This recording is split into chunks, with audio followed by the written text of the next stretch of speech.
Irmãos, nós queríamos hoje relembrar com os irmãos alguns aspectos relacionados com um tema importante que hoje para nós é fundamental compreender e aceitar e reconhecer que é preciso em nosso meio, que é o dom do Espírito de profecia, sua importância e legitimidade. Para nós entendermos as grandes verdades desse tempo, nós contamos com a ajuda desse precioso dom que Deus concedeu à sua igreja. E tem sido um grande auxílio desde que Deus concedeu que a igreja tivesse alguém que pudesse ajudar na compreensão de muitas coisas que às vezes não são tão claros na Bíblia. Nós sabemos que o dom do Espírito de profecia é um dos dons mais antigos mencionados na Bíblia, né? Se nós lemos Gênesis 20, verso 7, foi reconhecido ali Abraão como sendo profeta. Depois, mais tarde, outros apareceram. Não era propósito de Deus que houvesse necessidade de profeta, pois no princípio ele falava pessoalmente, cara a cara com nossos primeiros pais, né? Depois em algumas manifestações, mas tornou-se necessário. Nós vimos que desde lá do Éden, após o pecado, o homem já começou a virar as costas para Deus. Adão e Eva se esconderam quando ouviu a aproximação de Deus, e ele diz: onde estás? Isso já indicava a maneira de Deus vir ao alcance da salvação do homem. Quando Deus percebeu que eles haviam se escondido, então ele já diz: onde estás? É claro que ele sabia que eles estavam ali, mas ali foi exatamente onde começou a cortar o relacionamento pessoal direto de Deus com o homem. E dali em diante Deus viu a necessidade de promover um meio de contato mais íntimo, que não fosse aquele pessoalmente, porque o homem já não resistiria à presença de Deus, pela sua glória, o seu poder, sua magnificência, e o homem em sua condição de pecado, Deus já não tinha mais como falar pessoalmente. E então houve esse meio de comunicação que foi o dom de profecia. Nós lemos Isaías 59, verso 2, mas as vossas iniquidades fazem separação entre vós e o vosso Deus, e os vossos pecados encobrem o seu rosto de vós, para que não vos ouça. O próprio pecado do homem, as iniquidades, nossos defeitos e imperfeições, nossas fraquezas impedem uma comunhão mais íntima, e Deus então estabeleceu na certa altura o dom de profecia. Nós lemos no livro de Números, capítulo 12, verso 6, e disse: ouvi agora as minhas palavras, se entre vós houver profeta, eu, o Senhor, em visão a ele me farei conhecer, ou em sonhos falarei com ele.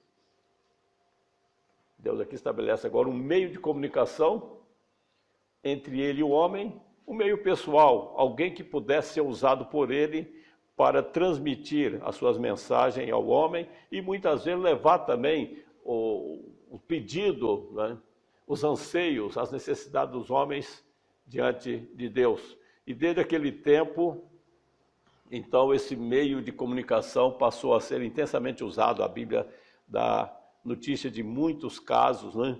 Desde aquele tempo, o profeta tem sido como um guardião do povo de Deus, né? Oséias 12, verso 13, diz assim: mas o Senhor, por meio de um profeta, fez subir a Israel do Egito, e por um profeta foi ele guardado. Quem era esse profeta? Era o grande Moisés. Também foi reconhecido como um grande profeta de Deus.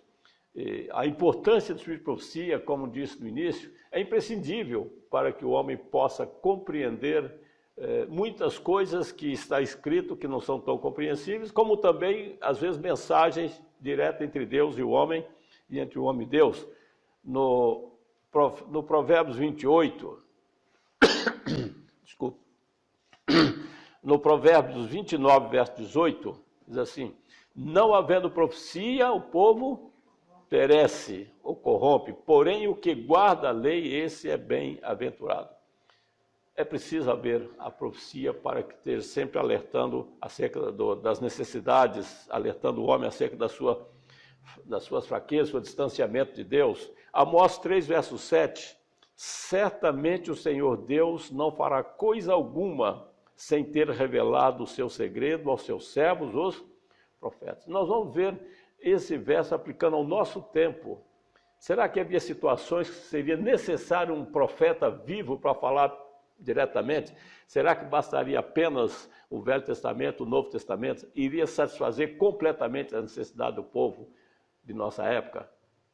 É claro que a Bíblia é completa e o dom de profecia não tem a intenção de aumentar nem tentar modificar o que está escrito na Bíblia, mas dá compreensão, inclusive a profecias, que é para esse tempo, que se não fosse a ajuda do Espírito de profecia, não conseguiríamos compreender o que Deus queria nos dizer. Por isso é que diz o profeta que ele não fará coisa alguma sem ter revelado o seu segredo aos seus servos, os profetas.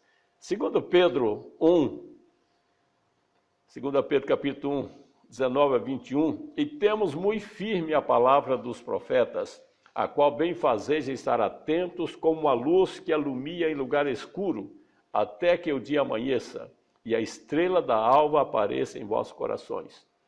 Sabendo primeiramente isto, que nenhuma profecia da Escritura é de particular interpretação, porque a profecia nunca foi produzida por vontade de homem algum, mas os homens santos de Deus falaram, inspirados por quem? Pelo Espírito Santo, que é o que nós vimos hoje na lição, e que com certeza nesse trimestre vamos falar bastante sobre a inspiração do Espírito Santo, o trabalho que ele tem de orientar, de guiar, de direcionar a igreja, e muitas vezes dar ordens, determinar atitudes que sejam tomadas. Diz aqui o apóstolo Pedro, e não diz aqui no fechou, ora, é só agora, só até nosso tempo, fechou o Novo Testamento, acabou, está escrito aqui? Não. Pelo contrário, diz que tem muito firme a palavra dos profetas, a qual bem fazeis estar atentos, como a luz que alumia em lugar escuro, até que o dia amanheça, a estrela da alva apareça em vosso coração. Quando é que vai ser isso? É agora, nosso tempo. Portanto, aqui deixa em aberto que era suposto de que outras pessoas pudessem exercer esse dom para ajudar a compreensão da palavra de Deus. Se nós lermos Daniel 8, verso 12, e um exército foi dado contra o sacrifício contínuo por causa da transgressão, e lançou a verdade por terra, e o fez e prosperou. Aqui começa o problema. O que o profeta viu para nosso tempo? Um exército voltando contra as coisas sagradas, contra aquilo que é de Deus, e lançou a verdade por terra. E o dom de profecia tem essa função de resgatar a verdade que foi lançada por terra. Verdades preciosas, não é? Hoje nós temos aí verdades preciosas e fundamental para a salvação, foi lançado por terra. A humanidade praticamente não conhece.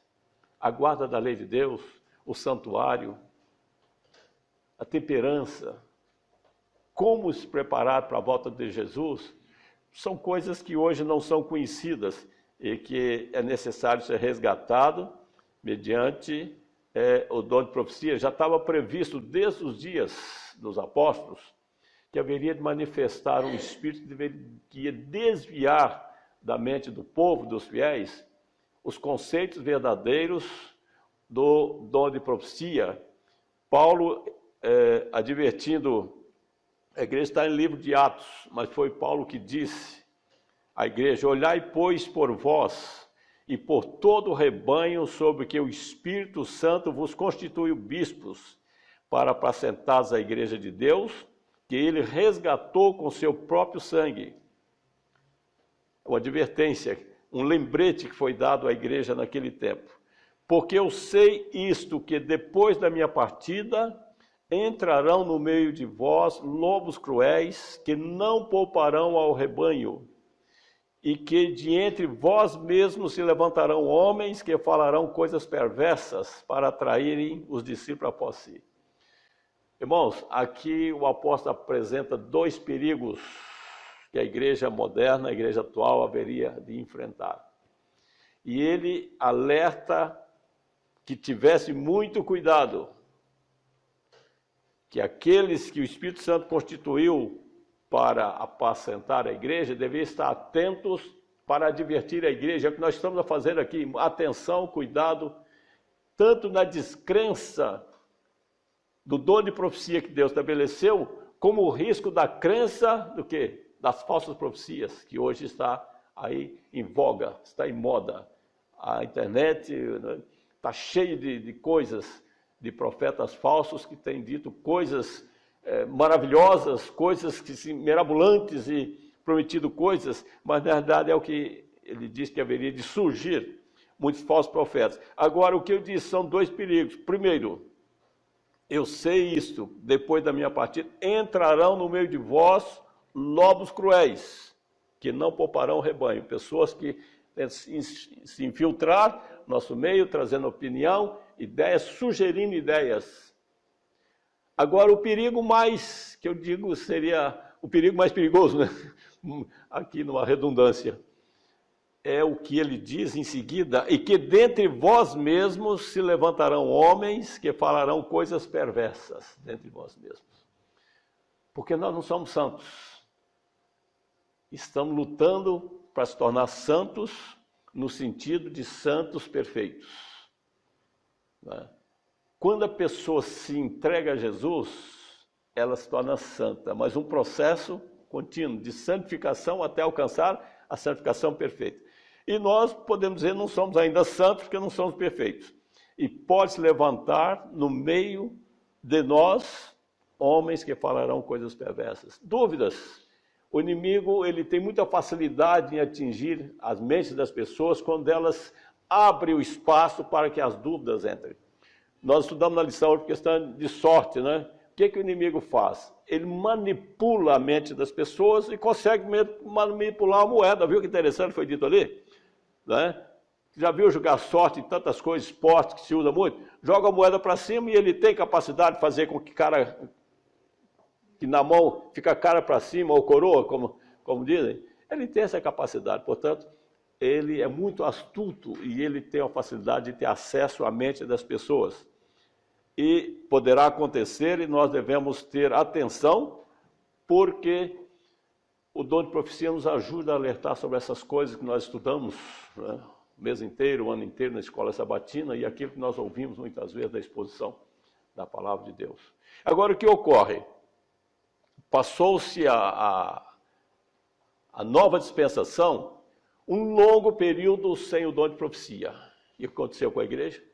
Foi imergida em trevas. Houve perseguição, os cristãos tiveram que fugir. Apocalipse que a igreja fugiu para o deserto, mas ela fugiu e estava lá, não deixou de existir. Mas perdeu a força de influência, o poder de levar as pessoas a conhecer a verdade. Ficou longos séculos. Nós passamos aí a Idade Escura, né? o período da Inquisição, tanto a época do Iluminismo, eram ideias mirabolantes, até que chegou o século XVIII, depois o século XIX, em que Deus viu a necessidade agora de suscitar o dom de profecia. Nós lemos na introdução do culto Apocalipse 10, verso 11, e ele disse-me, importa que profetizes outra vez a muitos povos, nações e línguas e reis. Onde é que está esse verso? Ele está logo em seguida aos versos 9 e 10, que fala da decepção de 1844.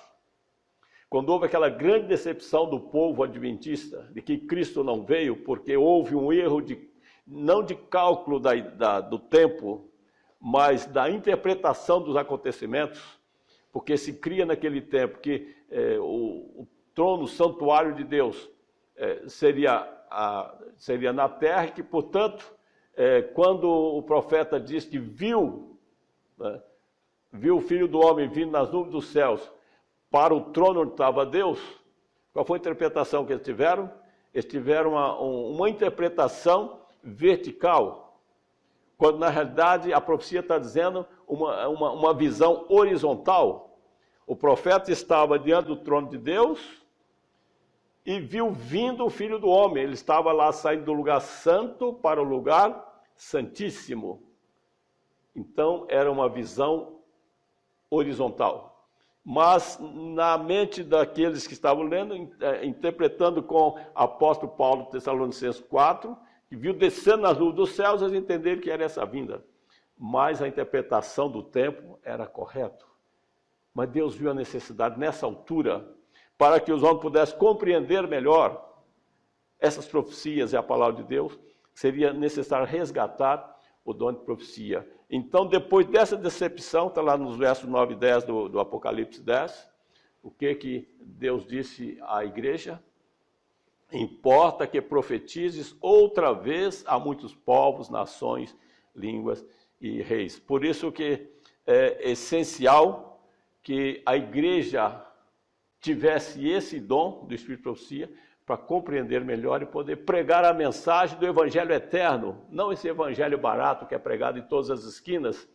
Há milhares de portas abertas pregando o Evangelho e todos disputando uns com os outros, membros e dinheiros, a coisa toda, quando na realidade o Evangelho é um. E, portanto, os mensageiros são um, a igreja é uma, o batismo é um. Paulo diz claramente, uma só fé, um só batismo, uma só esperança, um só Deus. Tudo isso tem que estar conjugado em um povo, em uma missão, em uma igreja, em uma instituição. E aqui essa diversidade toda, essa confusão, foi toda por falta de compreensão da palavra de Deus que causou tudo isso.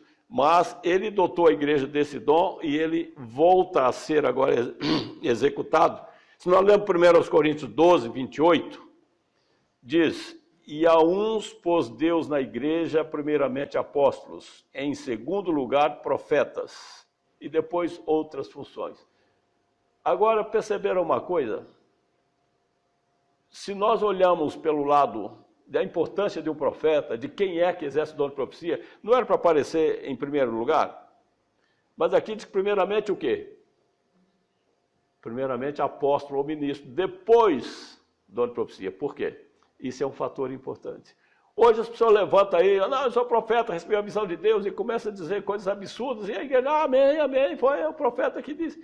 Quem é esse profeta? Quem foi que examinou? Quem é que o aprovou para exercer o dom? Percebe, irmãos? Primeiro dom concedido, primeiramente apóstolos. A igreja tem que ter apóstolos, as pessoas de experiência que nós estudamos hoje na lição, que deve analisar, ver esse é o caminho, é assim que deve fazer. Deus usa essas pessoas, mas tem que ter essas pessoas. Então, primeiramente, apóstolos. Em primeiro lugar está o ministério de Deus. Os homens escolhidos de experiência para julgar as coisas. E agora depois vem o dom de profeta.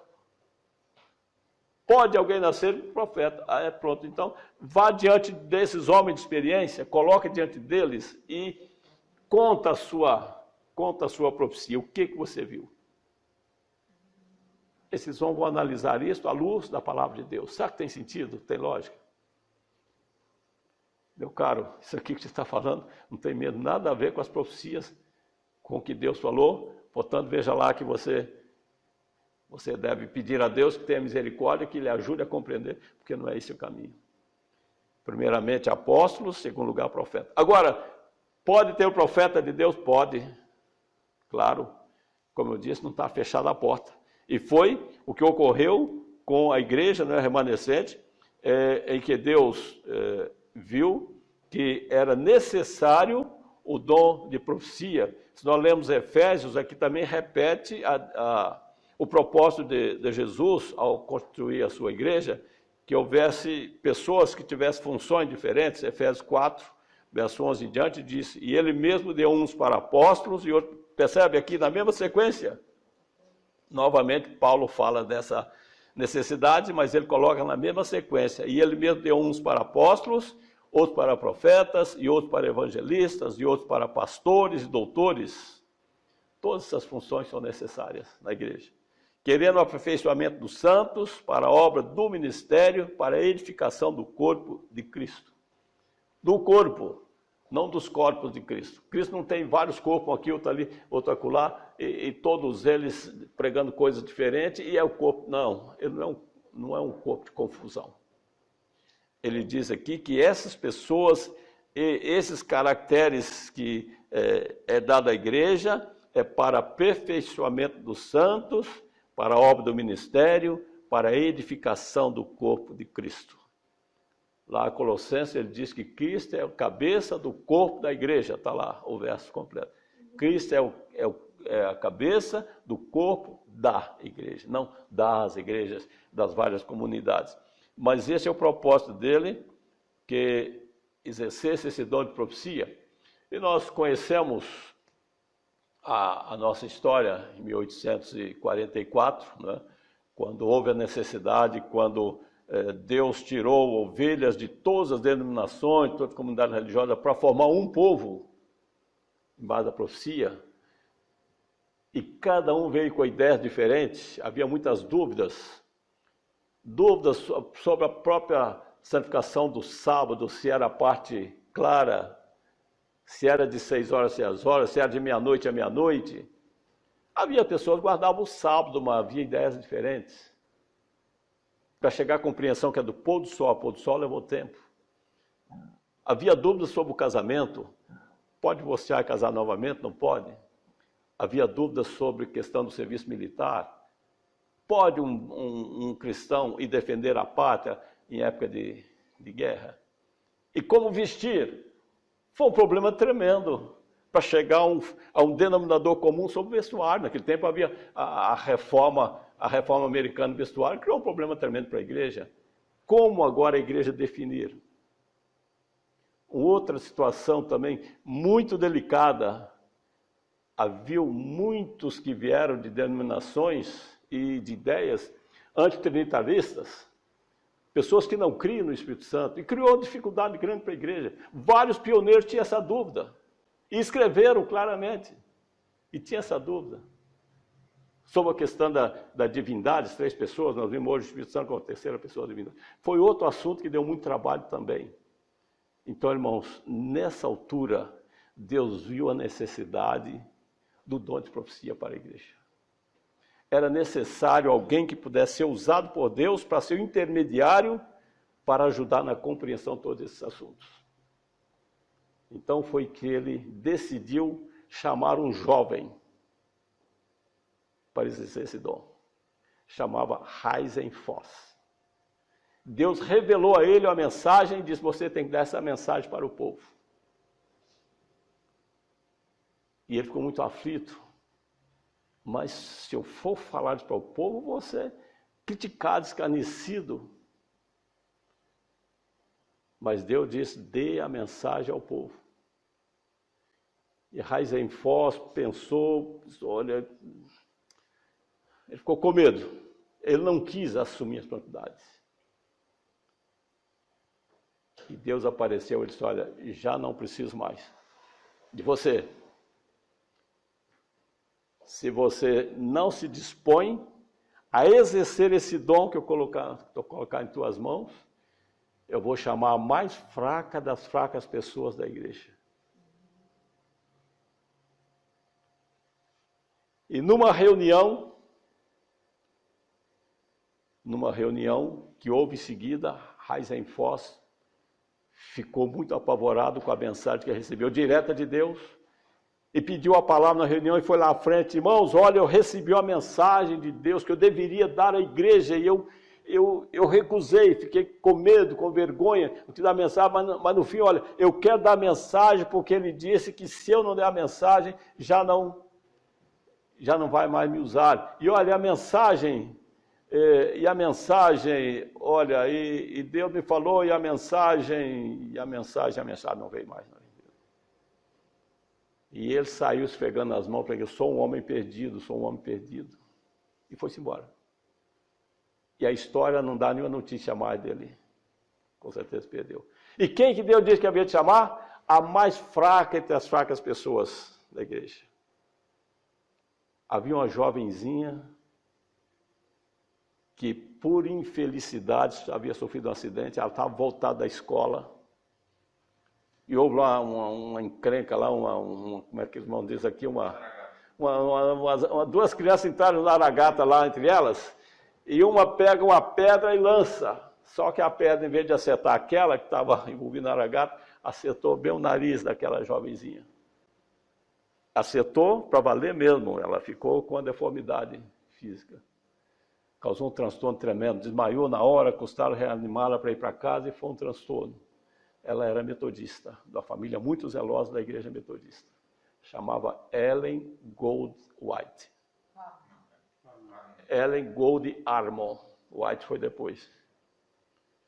E essa jovem, que era muito fiel, ele vinha assistindo às reuniões sobre a volta de Cristo, promovido Guilherme Miller e depois outros, ela estava muito animada com a mensagem. E foi esta jovenzinha, fraquinha, que os médicos diziam, olha, ela não tem muito tempo de vida. Ela dormia num berço para evitar de cair e tinha que ter um atendimento quase de criança. Essa jovenzinha que Deus chamou. E revelou a ela uma mensagem. Ela ficou, mas como, Senhor? Essa fraca figura, quem sou eu? Eu estou com meus dias contados. Eu quero que você dê a mensagem para a igreja. E ela relutou um pouco, mas ela era tão sincera, tão fiel. Senhor, se essa é a tua vontade, eu vou fazer, mas veja lá que tem tanta gente mais forte, melhor do que eu, mais inteligente. Deus escolheu a mais fraca entre as fracas pessoas da igreja. E foi essa jovem que começou a exercer esse dom. Não é? Nós encontramos muitos relatos sobre o exercício do dom, que ela começou a exercitar, teve várias visões. Quando Deus disse, importa que profetize outra vez a muitos povos, foi ali que começou Deus manifestar através de Ellen Gold Armour, que mais tarde casou-se com Tiago White e ganhou o nome de White. Não é? Ela nasceu em Gotha, Maine, no dia 26 de novembro de 1827. E foi aos 17 anos que ela recebeu a primeira visão, né, da igreja. Nós conhecemos, tem um livro Vida e Ensino, que eu aconselho, quem não leu ainda, leia, é muito lindo. Conta a experiência detalhada do início do dom de profecia de Ellen White. Depois tem Primeiros Escritos também, que é muito lindo, conta a história. Depois tem outros que não são escritos dela, mas tem de crer em seus profetas, o dom de profecia. E depois, por último, saiu um livro muito bom, um livro grande, Mensageira do Senhor. Então ali pode-se ter muitos detalhes sobre o dom de profecia dado à igreja, a partir de 1844, que foi exercido por esta jovem. E muitas pessoas já questionou, mas por que uma mulher, não um homem, né? Como disse, ele chamou, foi até dois, o outro passou muito tão rápido, nem vale a pena mencionar. Ele chamou um outro antes de Heisenfoss, que também durou muito pouco tempo, mas Heisenfoss ficou assim mais marcado pela insistência dele de não falar por medo, por vergonha, e, portanto, Deus o rejeitou. Mas o outro, e depois Ellen White. Agora, se nós formos ver a questão do dom de profecia para mulheres, nós encontramos no Velho Testamento, tem Miriam, Êxodo 15, 20, Débora, Juízes 4, 4, Ulda, 2 Reis 22, 14. Novo Testamento, nós encontramos Ana, né? Lucas 2, 36, e as filhas de Filipe, era mais de uma, não sabe exatamente quantas, Atos 28 e 9. Lá está várias mulheres que Deus chamou para exercer esse dom de profecia. E um dos característicos que geralmente identifica o profeta, Daniel 10, 17, diz assim, como, pois, pode o servo do meu Senhor falar com o meu Senhor? Porque, quanto a mim, desde agora não resta força em mim, e nem fôlego ficou em mim. O profeta, quando entra em estado de êxtase, que está em visão, recebendo mensagem de Deus, ele para de respirar. E esse é um fator importante. Esse falso profeta por aí, se tampar o nariz dele 3 ou 4 minutos, ele já morre sufocado. Mas o profeta verdadeiro passa por essa experiência cada vez que recebe iluminação. E Ellen White foi duramente provada, porque havia muitos incrédulos, como sempre houve, pessoas desafiou mesmo. E ela passou em vários testes. Houve um médico espírita que chegou numa reunião para desafiar mesmo. Era uma reunião com muitas pessoas. E ele disse, eu quero desafiar, eu quero ver. Eu sou médico, quero fazer um teste a essa mulher. Se ela realmente está sem respirar. E os irmãos viram que era um desafio assim, tão arrogante, que convinha deixar. Porque a intenção dela não é se exibir, nem da igreja. Mas se quer, faça. E ele foi, tampou o nariz de Ellen White e segurou. E ela continuou normal, falando. Claro que com alguma dificuldade que tampou, né? Continuou falando e ele esperou. Ele era médico, ele sabia muito bem até quando, mas deixou mais um pouco. Ele disse, olha, qualquer coisa mesmo aí de estranho. E olha, saiu porta fora também, nunca mais voltou. O outro chegou, colocou o espelho bem pertinho assim nas narinas dela. Porque realmente o espelho embaça, né? Se eu chegar, o espelho embaça na hora. Mas por assim, nada. O outro chegou com a vela bem pertinho assim. Nada, a chama continuou. Vários testes foram feitos. E eles permitiram, porque é para dar o testemunho para o povo que realmente era o dom legítimo, porque isso é importante também, a legitimidade da profecia. Agora, depois não é tanto isso, é o que o profeta fala. Primeiro, interpretar aquilo que a palavra de Deus diz. Isaías 8:20. A lei e ao testemunho. Se eles não falarem segundo esta palavra, é porque não há luz neles.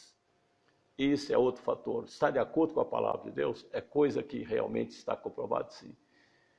Então, nós vimos quanto o Espírito de Profecia tem ajudado a igreja na compreensão das profecias da Bíblia.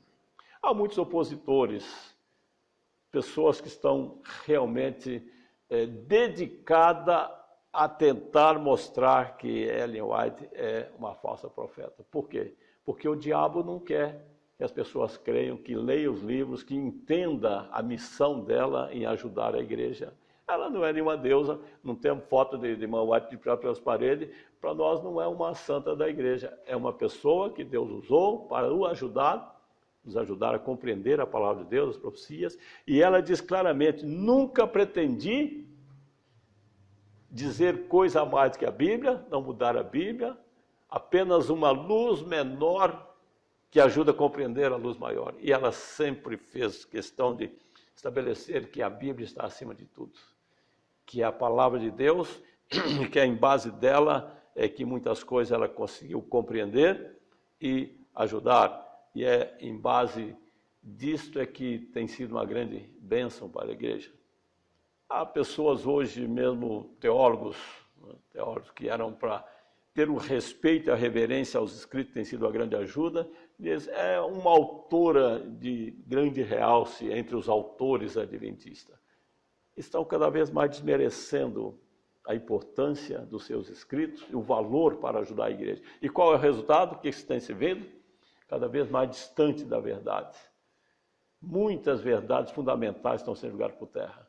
O santuário, se nós pegar alguns livros, podia citar nome de autores e nome de livro, estão dizendo que 1854 foi apenas uma ideia metáfora e que o santuário celestial, só o Santíssimo, que o lugar santo nunca existiu, foi ideia errônea de quem disse isso. E quando diz de quem, está incluindo quem? Porque o grande conflito diz claramente que Cristo subiu ao céu e entrou imediatamente aonde? No lugar santo, para iniciar o processo de expiação, como sacerdote e como juiz. E na altura certa, então, ele passaria ao lugar santíssimo. Várias ideias. Sobre o selamento, né? Completamente. Esses dias me mandaram, olha, irmão, veja esse vídeo aí, analise isso aí, porque precisamos de uma resposta. Descartando completamente a ressurreição parcial, que o número 54.000 é literal. uma porção de outras ideias completamente estapafúrdio, absurdo. Pensar que alguém que tem a luz na mão, mas está completamente cego, como foi estudado na lição hoje, né? Quer dizer, que adianta ter essa porção de lâmpadas se eu vou ali no interruptor e apago? Elas estão aqui, mas vão iluminar se eu fechei lá a fonte onde entra a luz? São pessoas que estão completamente cegas em relação à mensagem que precisava pregar ao mundo para alertar o mundo acerca da necessidade de uma posição em contratempo. Então, irmãos, para nós é fundamental compreender e aceitar, porque nós vimos que realmente em todo esse tempo, o que foi escrito por ela em relação às profecias bíblicas, aos temas bíblicos, estão em perfeita harmonia. E o que ela escreveu que haveria de acontecer, que é de autoria dela como profeta, também tem acontecido. Eu gostaria de citar um fator, um acontecimento, que não tem como negar: os atentados de Nova York. Sabia o que Ellen White previu o atentado? Olha, diz assim: uma ocasião, achando-me eu na cidade de Nova York, fui convidado à noite para contemplar os edifícios que se erguiam, andar sobre andar para o céu. Porque você imagina naquele tempo, prédio de 5, 6 andares, achava que naquele tempo já era, nossa mãe, olha, 6 casas tinha da outra, ou 7, 8, eu não sei quantos andares tinha, mas levaram, era uma coisa tão importante. Irmã White, eu quero que a senhora conheça o centro de Nova York, estão construindo agora casas em cima da outra, assim, prédios, e ela olhou para aqui, olha, bom, garantia-se que esses edifícios seriam a prova de fogo e haviam sido construídos para glorificar seus proprietários e construtores. Erguiam-se eles cada vez mais alto e neles era empregado o mais precioso material. Aqueles a quem essas construções pertenciam não perguntavam a si mesmos: como melhor poderemos glorificar a Deus? O Senhor não fazia parte de suas cogitações. A cena que em seguida passou perante mim foi um alarme de incêndio. Os homens olhavam aos altos edifícios, supostamente à prova de fogo, e diziam: estão perfeitamente seguros. Mas esses edifícios foram consumidos como se fosse feito de piche. Os aparelhos contra incêndio nada podiam fazer para deter a destruição. Os bombeiros não podiam fazer funcionar as máquinas. Olha aí. Pronto, naquele tempo. Será que ela imaginava depois ver um prédio aí de quase 400 metros de altura? 2 de uma vez e ruía assim como palha. Né? Ruiu como palha, com todo o recurso de construção, com toda a solidez. O que ela disse? Foram consumidos como se fosse como piche, né? Que piche é aquilo que põe fogo, logo se consome. Então, irmãos, muitas coisas que ela viu, várias coisas sobre, olha, isso que eu li, depois se alguém quiser consultar os livros de história, está nos eventos finais, nas mensagens escolhidas. Ciência Bom Viver, ela falou sobre o risco de morte pela poluição, envenenamento do ar da cidade. Imagina quem vivia em cidade pequena, só tinha carruagens, cavalos, área enorme para cada pessoa. Ela fala sobre o risco de morte pela poluição, envenenamento do ar e da cidade, que nós estamos vendo aí, um vírus que todo mundo correndo de cá para lá para desviar dele. Sobre o perigo da obesidade como o risco de infarto ou ataque cardíaco. Em 1868 ela disse isso. E interessante, um fato que me chamou a atenção quando eu estava estudando sobre Ellen White, realmente a legitimidade do seu dom. Em 1905, ela escreveu sobre a questão do germe do câncer. Aí, os médicos, que absurdo, que coisa que essa senhora está falando, onde é que já viu o germe de câncer?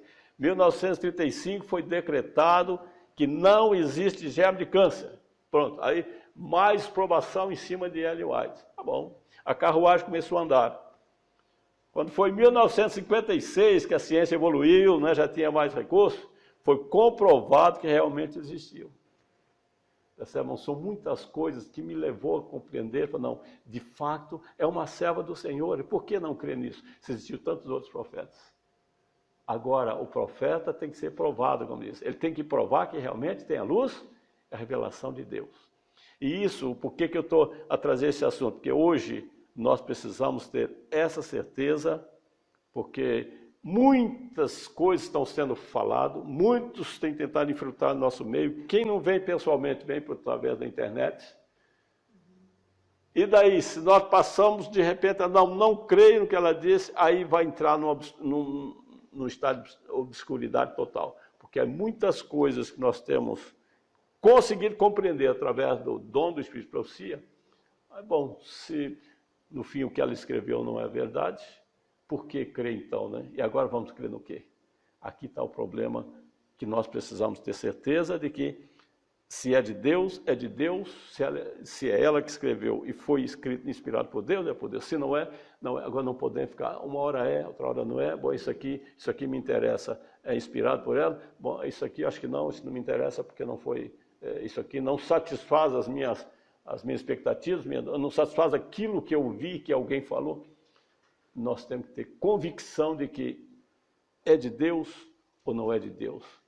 E nisso aqui para nós hoje é fundamental, né, ter essa certeza, porque o rejeitar a mensagem, como ela mesma disse, segundo Testemunho Seleto 299, relativamente aos que voltaram os costas à luz que lhes foi enviada, disse-me, como menosprezar e rejeitar o testemunho que lhes fiz transmitir, tem desprezado não a ti, mas a mim, o Senhor. Então o Apocalipse diz que o testemunho de Jesus é o quê? O Espírito de profecia. Deus nos dê sua graça, possamos compreender esse tema importante para a nossa fé hoje, para que possamos, ajudados por essas revelações maravilhosas, permanecer firmes na plataforma da verdade e assim ajudar outros que também querem ser salvos e possam ser orientados nos caminhos da vida eterna. Nosso desejo de oração. Amém.